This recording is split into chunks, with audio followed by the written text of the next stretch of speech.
Olá, pessoal. Vamos prosseguindo agora em mais uma aula, né? Segunda parte do ponto 6 da nossa disciplina de Direito Internacional do Comércio.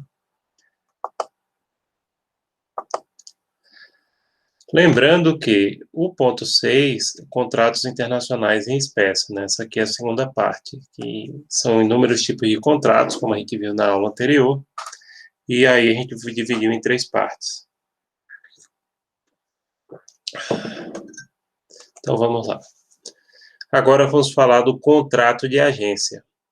O contrato de agência ele não possui previsão legal, mas está presente em quase todas as jurisdições.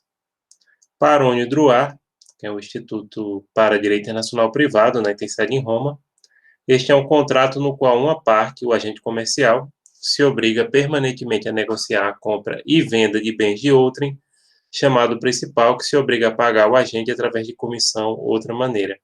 A agência e distribuição são contratos parecidos, né? Uma empresa, nesse caso aqui não está falando de pessoas físicas, não. São pessoas jurídicas, né? Não são pessoas físicas ou pessoas naturais. Então, tanto na distribuição quanto na agência, uma empresa representa o produto de outra. Claro, isso dentro do contexto internacional. A diferença é que na agência se recebe a comissão, enquanto que no distribuidor ele compra o produto. Mas assim, as características são basicamente as mesmas. A doutrina majoritária no Brasil afirma que o contrato de agência é outra denominação para o contrato de representação comercial previsto no artigo 610 do Código Civil. Doutrina é literatura, né? Então, a literatura encara o contrato de agência como contrato de representação comercial. A diferença principal é que a representação comercial é feita por pessoas naturais, né?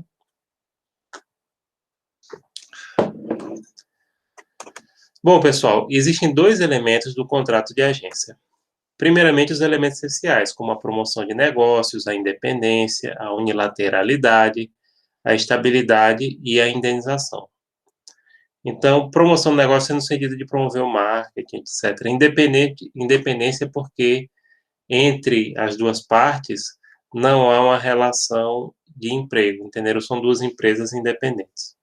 Unilateralidade, que é na perspectiva de que o agente ele não está vinculado à empresa que ele representa no sentido de hierarquia, né, são diferentes. Estabilidade é garantida através de contrato e indenização no caso de haver uma quebra. Os elementos ocasionais são a exclusividade, porque o agente ele pode ser ou não exclusivo, né? E os poderes de representação que indicam como esse agente vai representar o principal. Perceba que o principal é aquela empresa no qual você representa, o agente representa, a outra empresa que a agência representa. Natureza jurídica do contrato de agência. É um contrato mercantil, sinalagmático, oneroso, formal ou não, comutativo, intuito personae, ou persone, depende de como vocês quiserem pronunciar, e de execução continuada, tendo por objeto uma obrigação de fazer. Então, vamos lá. Mercantil, porque envolve empresas. Sinalagmático, pessoal, é o contrato no qual as duas partes têm direitos e obrigações equilibrados, vamos dizer assim, né? Cada uma das partes tem seus direitos, tem seu direito e suas obrigações. Oneroso, porque não é feito de graça. Formal ou não, porque pode ser escrito ou não, pode ser verbal também. Comutativo, pessoal, é aquele contrato que estabelece uma prestação certa. Você sabe qual é o dever de cada um. O contrato comutativo ele se opõe ao aleatório, como, por exemplo, seguro, loteria, no qual pode vir a prestar, dependendo das circunstâncias que ocorreram. Se a pessoa acertou os números ou se ocorreu o sinistro no seguro, né? Intuito personal é que tem que indicar a entidade, não é aberto. E de execução continuada, ou seja, você fica durante o período da vigência do contrato prestando aquele serviço, né, e tem por objeto uma obrigação de fazer, que é justamente a prestação da agência do principal, né? Representando os produtos ou serviços do principal. Não é só para produtos, não, serviço também.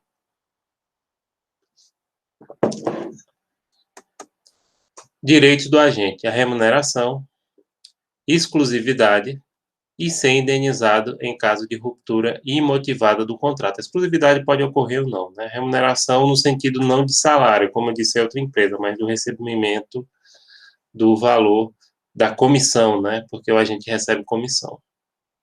E ser indenizado em caso de ruptura imotivada do contrato, sem motivos, né? Deveres do agente: a cooperação, a lealdade, a boa-fé. Em qualquer relação contratual tem que ter boa-fé, tá? Acatamento das instruções do principal, prestação de contas e não incidência de concorrência desleal. Por exemplo, se o agente estiver representando, que pode haver, viu? Produto de concorrente. Nos países de common law, não existe indenização necessária por ruptura do contrato de agência, né? Nos países do sistema anglo-saxônico. No âmbito da lex mercatória, a publicação do ICC número 496, né, do International Chamber of Commerce, regula o contrato de agência. O nome é ICC Model Commercial Agency Contract. Vamos agora falar do contrato de distribuição, que ele é muito parecido com o de agência. No direito brasileiro, o contrato de distribuição, quando o agente tem à sua disposição a coisa a ser negociada. Ou seja, a diferença do distribuidor para o agente é que o distribuidor compra o produto. Ele não recebe só a comissão. Essa é a diferença. O resto das características são basicamente as mesmas.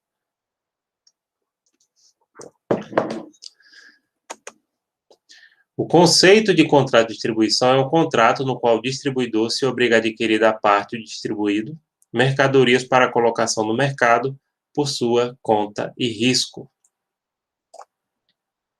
Diferente do contrato de agência, o distribuidor não tem de prestar contas ao distribuído ou acatar suas instruções. Prestar conta no sentido de vendas, entendeu? Porque, por exemplo, pode ter a questão do marketing também, do mesmo jeito. Ou acatar suas instruções, pois é proprietário das mercadorias.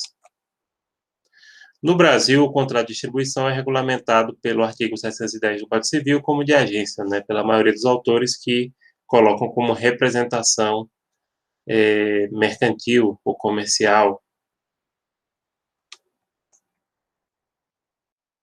A natureza jurídica do contrato de distribuição, basicamente, são as mesmas, né? Um contrato consensual, bilateral, oneroso, comutativo, formal ou não, intuito personal e de cooperação. Consensual, tem que haver consenso entre as partes, né, para a existência do contrato. Bilateral, porque envolve duas partes. Oneroso, porque sempre é dinheiro.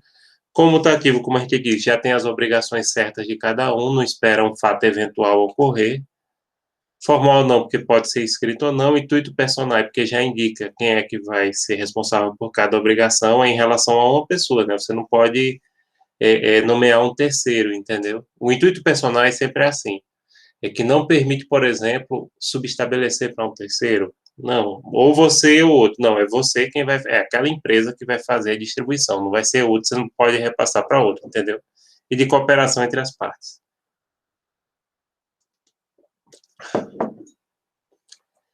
Bem, pessoal, elementos do contrato de distribuição: território, a exclusividade, a duração e o controle. Território é a área no qual vai ser feita a distribuição. Por exemplo, tem um distribuidor aqui de carros que abrange Caruaru e determinados municípios. Exclusividade pode existir ou não, viu? É muito comum que o distribuidor seja exclusivo naquele território. A duração, estabelecendo, e o controle, né, em relação ao controle das atividades que são realizadas na distribuição.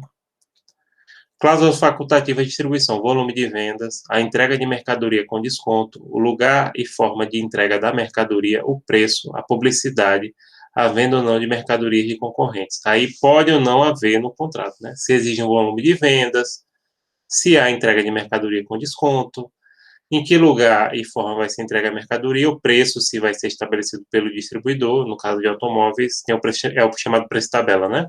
A publicidade, que às vezes o distribuído, perdão, faz, e a venda ou não de mercadorias de concorrentes. É possível não vender, né? Alguns casos sim, outros não. Automóveis, como vocês sabem, geralmente cada loja tem uma bandeira, a não ser que seja do mesmo grupo, né? A bandeira é a marca. Quanto à lex mercatória, existe a ICC número 441 sobre contrato de distribuição. Agora vamos falar do termo joint venture. Provém de joint adventure, e sua origem remonta às leis de partnership do final do século XIX. Então, joint venture seria uma parceria, né, entre duas empresas. A joint venture é uma figura jurídica que pode ser entendida como um contrato de colaboração empresarial para realização de um projeto comum com prazo determinado. A joint venture, pessoal, ela é muito usada na indústria, inclusive agora está tendo uma joint venture aqui no Brasil, que é o contrato entre a empresa automobilística chinesa Chery, só com um R, Chery, né, em inglês né, tem dois R's, não, é Chery, chinesa, e a brasileira Caoa, né, que antes eles tinham um contrato com a Hyundai, por exemplo, já tiveram com a Renault, mas ali era contrato de transferência de tecnologia.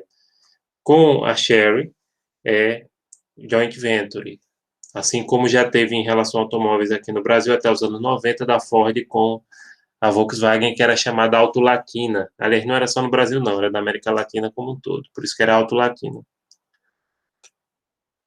E aí os carros das empresas usavam as mesmas peças, o modelo era às vezes muito parecido, só mudava logo a marca, né?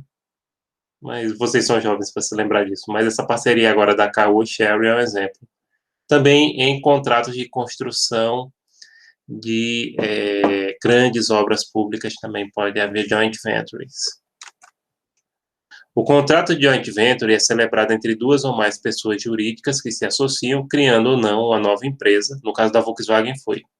No caso da Chery Caoa, eu não sei detalhar. Para realizar uma atividade com fins lucrativos. O que eu sei é o seguinte, não foi não. A Caoa, ela adquiriu mais de 50% das ações da Chery no Brasil. E o controle da operação também. Uma joint venture pode ser criada para uma série de atividades, como projetos industriais, como a gente falou na indústria automobilística, obras públicas, sim, no Brasil tem muito, pesquisa, atividade financeira e prestação de serviços. No Brasil, eu tenho conhecimento em relação a indústrias e obras públicas. O resto não. Elementos sociais de uma joint venture seriam um negócio determinado, o direito de controle ou administração mútua, o aporte conjunto, a expectativa de lucro e o direito conjunto de participar de utilidades, como, por exemplo, de plantas industriais, de projetos. Então, são as características, né? Um acordo de joint venture deve observar vários pontos: os antecedentes, proposta geral das atividades, a organização, como é que vai ser feita, a identificação de estatutos, funcionários, a agência, a gerência, o capital, as ações, os diretores, agenda de decisões, empréstimos, garantias, venda de participações, direito de voto, tributos, autorização governamental, etc. A joint venture é uma parceria, como a gente está falando, entre duas empresas. Pode gerar uma terceira empresa ou não.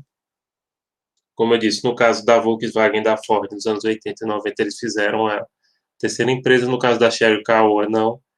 Mas a Caoa assumiu o controle da Chery no Brasil, a operação da Chery, né?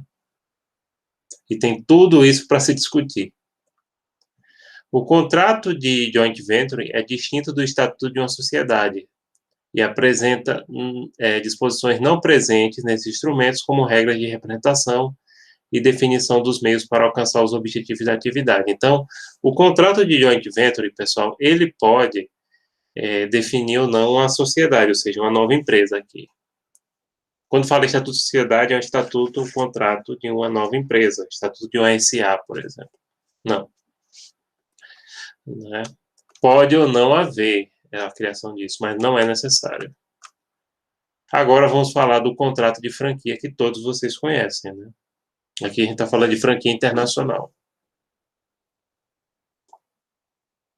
O contrato de franquia, ele implica na comercialização de produtos ou serviços relativo a um conhecimento ou marca que será transmitido pelo franqueador. A maioria das legislações, ela busca proteger o franqueado por considerá-la a parte mais fraca na relação jurídica, o hipossuficiente, né? O direito, principalmente no sistema jurídico romano-germânico, ele tem preocupação com a parte mais frágil.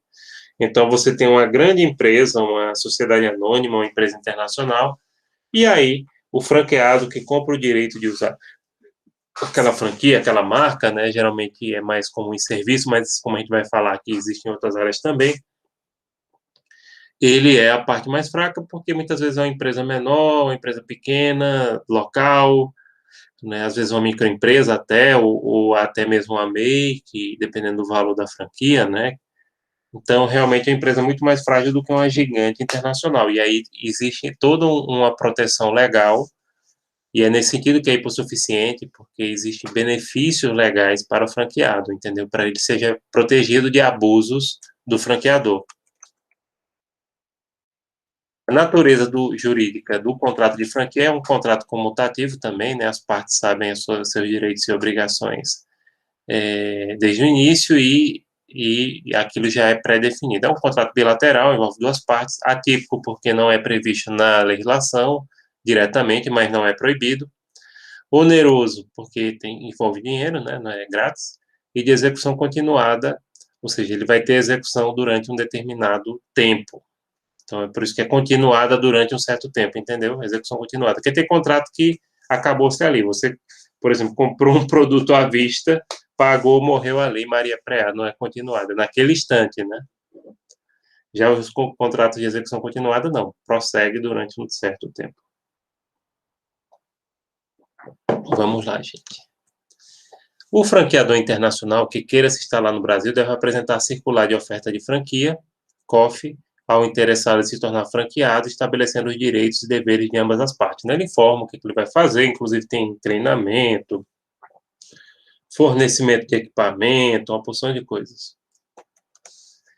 O contrato de franquia também pode estabelecer direito à exclusividade ou preferência sobre um território. Sim, extremamente comum, né, que numa franquia se estabeleça exclusividade ou preferência em determinado território. Né, dizendo, olha, naquela área só pode a gente. Por exemplo, naquele shopping só tem a marca do, posso falar, né, McDonald's, só a gente vai ter direito a usar naquele shopping. Na de outro, não. Às vezes pode ser para a cidade, ó, na cidade, tal, não sei no caso do McDonald's, viu? Mas dizer assim, olha, só a nossa empresa pode abrir franquia em Caruaru, dessa marca, beleza. Isso aí as partes podem definir, né, livremente. Tipos de contratos de franquia. A gente tem o franchising de serviço, que é o mais comum, né? O restaurante aqui se enquadra de serviço. Franchise de produção, o franqueador produz e o franqueado vende, né? Como a gente tem pronto, perfumes, tem muitas, né? Boticário, Natura. Franchising de indústria, que eu nunca vi, viu? Eu conheço de serviço e de produção. Acho que Cacau Show é de produção também.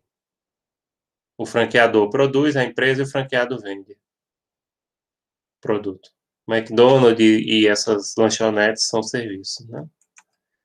E o franchise de distribuição também pode ocorrer, embora eu também não conheça, não. Não tem um exemplo assim. Os outros têm exemplos fáceis, né? O franqueador será o detentor da marca, do produto de comércio e de um conhecimento know-how da administração do negócio ou produção que ele repassa, né, para o franqueado. Através da franchise, o franqueado pode ingressar em mercados, franqueador, perdão, nos quais dificilmente entraria através de seus recursos próprios, né? E o franqueado, assim, possui conhecimento sobre o hábito e cultura da região. É uma troca interessante justamente nesse aspecto, né? De que permite que a empresa se amplie e em áreas que ele teria dificuldade para entrar com recurso próprio, e além disso, o próprio franqueado ele tem conhecimento do local, né? E existe adaptação, por exemplo, McDonald's, que a gente está falando, na Índia, eles têm muito a questão do McChicken, então não vão vender carne de vaca, né?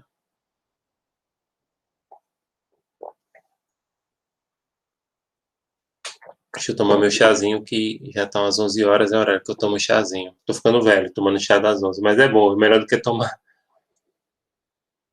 tranquilizante para dormir. Faz bem à saúde. Características do contrato de franquia: existe a independência das partes, são empresas distintas, a cooperação, né, que é necessário estabelecer, é uma relação permanente, né?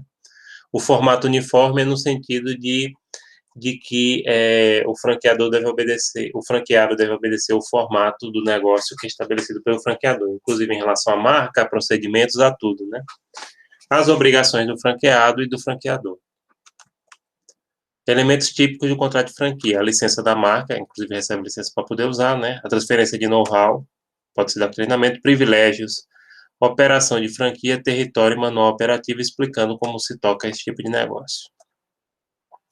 Elementos alternativos, né, que podem ou não estar presentes: o compromisso de assistência financeira, a publicidade, a não concorrência, a compra de bens e serviços e a confidencialidade que pode haver, né, não pode revelar, mas esses aí são elementos que podem ou não estar presentes, que aí pode exigir que não revele certos segredos, né, industriais, por exemplo, ou mesmo em relação à questão dos serviços.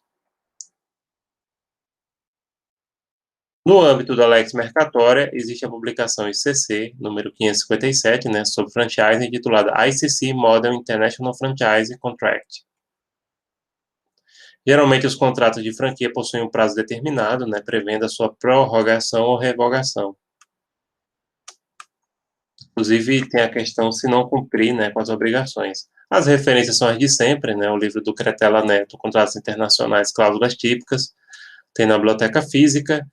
O livro da Andréa Limani Boasson Mota, que tem na biblioteca digital, e o livro do Luciano Tim, Rafael Ribeiro e da Ângela Estrela. Esse aí só eu tenho.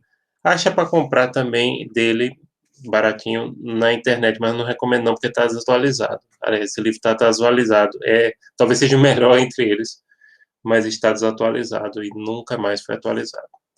Pronto, é isso, gente. Até a próxima e ficamos à disposição de vocês como sempre, tá?